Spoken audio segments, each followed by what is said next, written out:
Unompempe waseNingizimu Afrika UMakalima ugunyazwe yiFIFA ukuthi aye emqhudelwaneni wendebe yomhlaba yabesifazane ka-2023 ezodlalelwa e-Australia nase-New Zealand.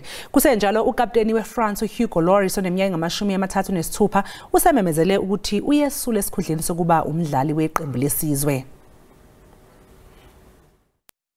Mane wakuleli akhona uMakalima ulibhekisa eNew Zealand nase-Australia lapho kutawube kukhona umcuselwano wendebe yomhlaba yalabasikati. Makalima ngulomunye ke wabosomfengwane eNingizimu Afrika ku-Premier Soccer League. Sewuke wathi ke kushaya imfengwane nakuleminye imicuselwane lemikhulu kuleli vekati lase-Afrika lesibala kuyo nemcuselwano i-Africa Cup of Nations lobe useMorocco kulabasikati. Somfengwane lebatawuvela kuleli vekati lase-Afrika batawube babuya eCameroon, Kenya, Mali, Rwanda, Zambia, Mauritius, Togo kanjalo nase-Morocco.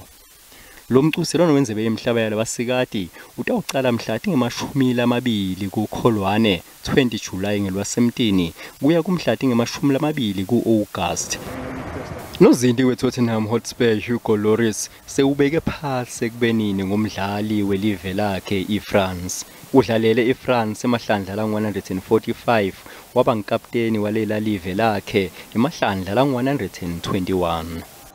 Lo kaLloris wasita live lakhe ukuthi liphakamise isicoco sendebe yomhlaba nga-2018 eRussia.